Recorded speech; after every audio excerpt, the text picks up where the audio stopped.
or 2 trays, and then the other 2 we packed.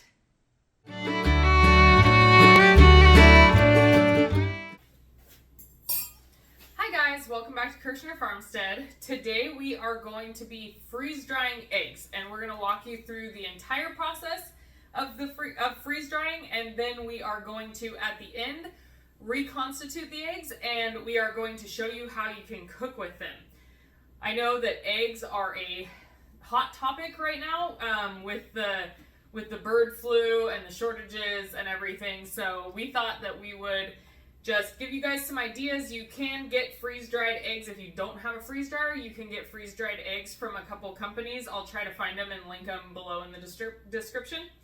And okay, so let's get started. First of all, I am using farm fresh eggs, which means that they are fertilized. We have multiple roosters, and you know, if one of the boys missed one, it could be starting to develop, or it could, you know, get a blood spot in it or whatever. So we always crack into a little mason jar before we put it into our big cup. It takes just over 4 cups of liquid to fill one of these freeze drying trays.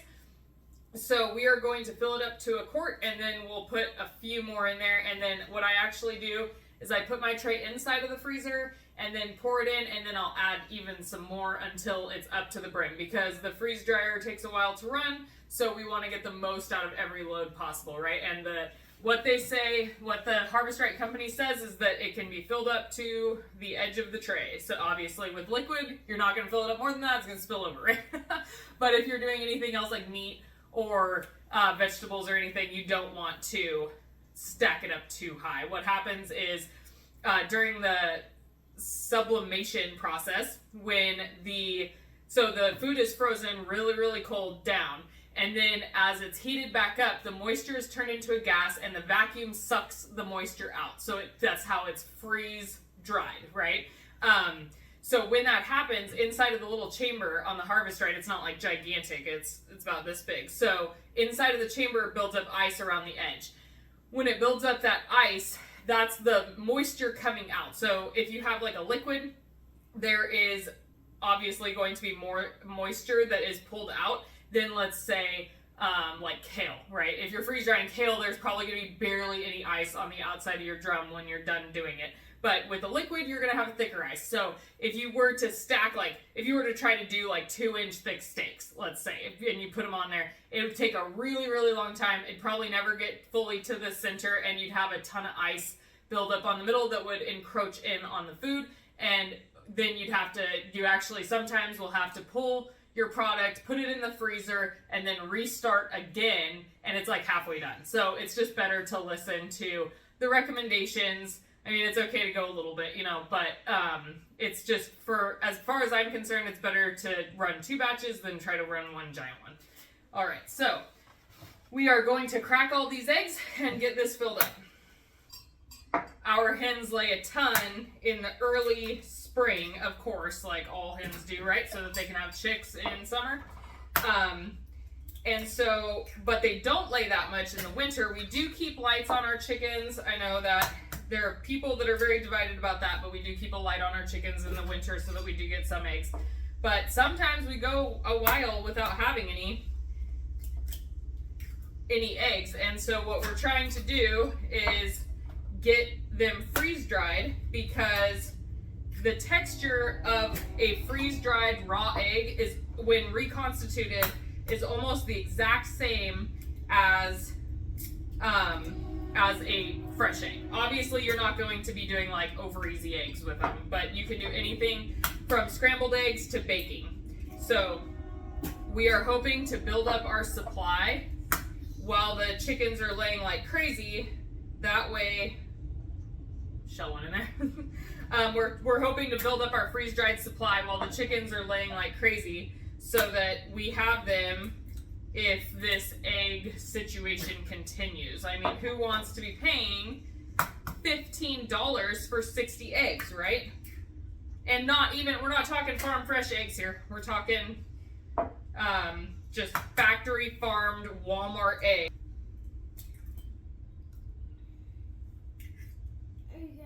All right, so here's the perfect example. This is not This is not something that the boys missed or anything like that.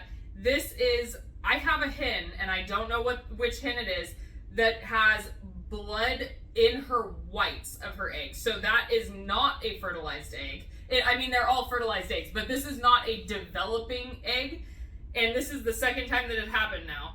The white is bloody. And I'm going to need to find that chicken and cull her, because obviously I can't have a chicken that's laying eggs like that. And you can't identify it with candling, because I candle my eggs and it still ends up coming through. I'll do a close-up for you guys. See that right there? That is a blood, pretty much like a blood clot that is in the white, that is making the white of the egg bloody. And that is why, even though I candle my eggs, I make sure, and that would not come through on a float test. So I know some people might say, oh, just float your eggs. No, it would not help, because that's actually not, there's nothing wrong with the egg except for the blood clot being in there. Honestly, you know, I've seen some reports on factory farmed eggs having some inconsistencies. So we got to 4 cups. Now I'm going to whisk it up. I'm going to get this put into the freezer, and then I'll add some more. But I've seen some reports that say that that there are factory farmed eggs. Like I heard some large distributors like Costco and Walmart having some issues in their eggs, and it's not the store's fault. The store's not over there candling all of the eggs, you know, and stuff slips through with the demand, how it is, it just, things happen. So hopefully everybody can give these companies some grace, because while quality is of course number one, the demand, everybody has to remember how many people these farmers are trying to feed. All right, so as you can see, we have 3 trays of frozen eggs already. Those are from the last few days. Now I'm going to put my tray here, and since these are already frozen, it won't freeze to it. I'm actually going to put a little more in this tray. But I'm going to put this tray here, and then I'm going to pour my eggs into it in the freezer. William is behind the camera helping me out right now. Hello? All right, so see how that's a quart, and see how you can fit, we've got about another half an inch or so. We're gonna go up about 1/4 of an inch probably. All right, so let's get to cracking more eggs. I don't put anything in my eggs so that I can use them for whatever. I can use them for breakfast, I could use them for desserts, I could use them for dog food if I wanted to, you know. I don't put anything into them so that they're the most basic ingredient that they can be. That's really my favorite way to freeze dry. I know a lot of people do meals, and I have done a few meals. I've done chicken soup that's leftover, chicken soup and stuff like that. But really, I prefer to do ingredients rather than whole meals, so that I can make whatever we have at the time. Alrighty, so I'm gonna get this poured into that tray. And then we will be back as soon as those are completely frozen, and we will get them into the freeze dryer. The next time you'll see me, we will be in the freeze dryer room. Okay, bye guys. Hi guys, all right, we are back, and our trays of eggs have completely frozen. Okay, so we got our freeze dryer started, and we did the 15 minutes for it to cool down. It's actually been about 25 minutes because I was inside doing some other stuff. And we are going to put these eggs into the freeze dryer.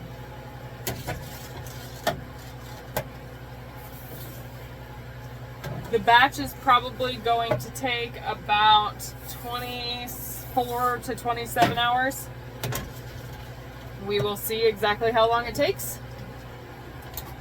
We'll hit continue. And that's it. We will wait, and we will be back when these are done, and we're going to show you a few different recipes that you can make with when reconstituting the freeze-dried eggs. All right, have a good night, guys. Bye. All right, guys, this has been going for 61 hours.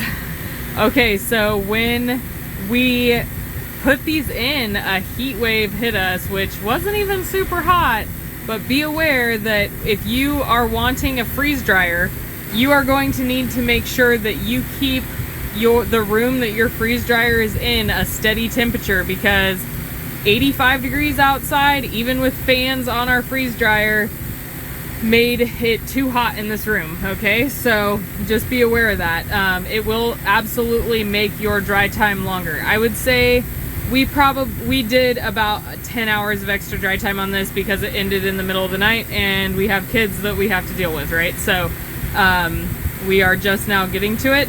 I am going to bring these inside and package them up, and then we are going to show you a few different ways to use these freeze-dried eggs.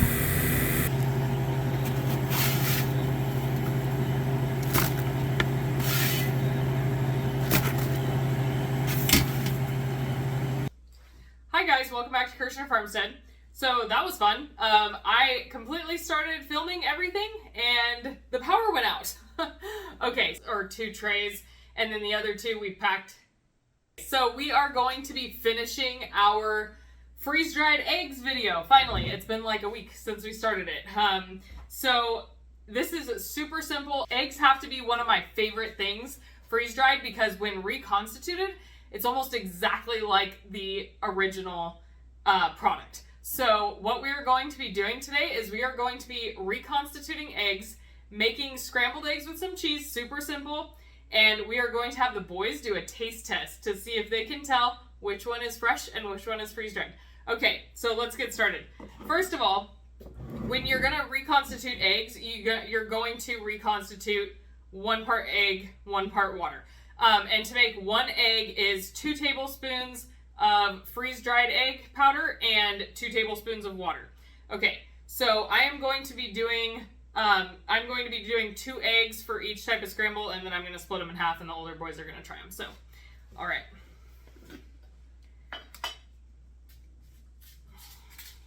So, a 1/4 cup is 4 tablespoons. In case you didn't know that, a 1/4 cup is 4 tablespoons. I was a little shy there.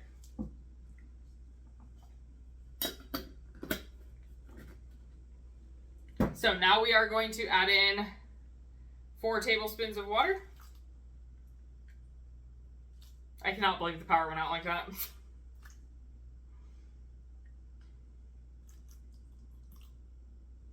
And I'm going to whisk it up a little bit and let it start reconstituting.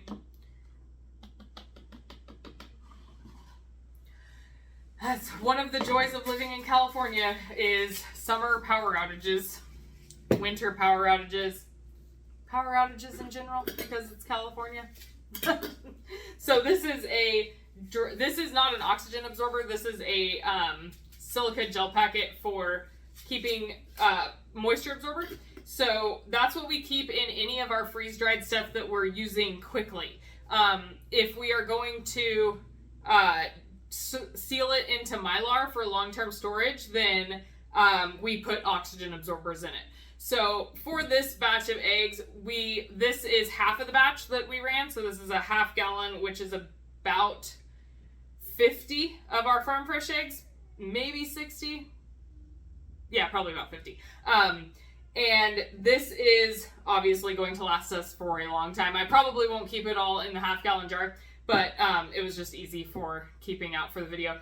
And then the other 2, I tried to seal them into like 1 tray pack, so it's like roughly 2 dozen eggs in each pack, right? And if we pull it out, then we can use it during the off season. We're just gonna crack 2 eggs into here, just like you normally would. And what do you guys think? Do you put milk into your scrambled eggs? We do.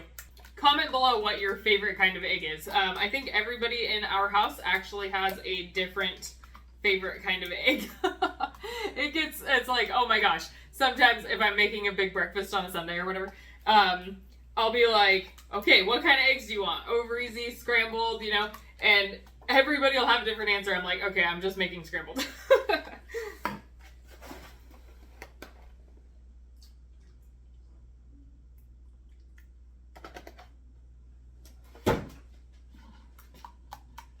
And this is the cheese. We are just going to be putting some super simple shredded cheese on there. And I can't wait to see if they can tell the difference. I think the color might give it away, honestly, because the color of the freeze-dried eggs is a little different than the color of the fresh eggs. We'll do an overhead on the stove for you, and then we will have the boys try this. Hey guys, so our mom is doing a video on freeze-dried eggs, and we are going to see if we can tell the difference between freeze-dried eggs and fresh eggs. Fresh. Okay.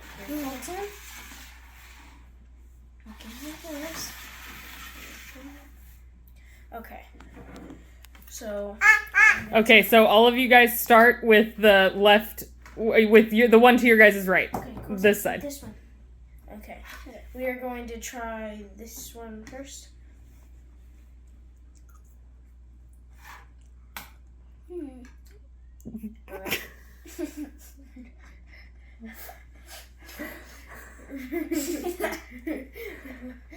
Okay.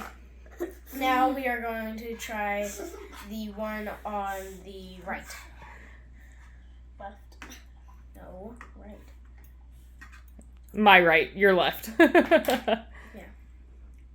is freeze-dried. No, this is freeze-dried. Okay, so starting with William, which one do you think is freeze-dried? Which one? This one. You think that one is, Hunter? I think this one. Okay. You think that one, Colton? Okay, so Hunter, you are right. Yes. Now, can you actually tell the difference? Not really. No, you can't. It tastes identical. You couldn't tell the difference. Do you hear Tanner, Colton? Yeah. Yeah, you can barely tell the difference. Yeah, you can't tell at all. Bye, guys. Bye, guys. All right, you guys, so there you have it. You really can't tell the difference with freeze-dried eggs, whether they are fresh or the freeze-dried ones. What do you think, Colt?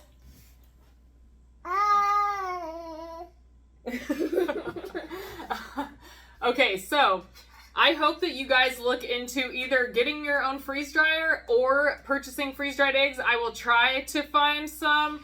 They are pretty hard to come by right now with the egg shortages, but if I can find a link, I will absolutely post one below, and you can try them yourself. So I hope that you guys are doing great and getting as much prepared as you can in these uncertain times.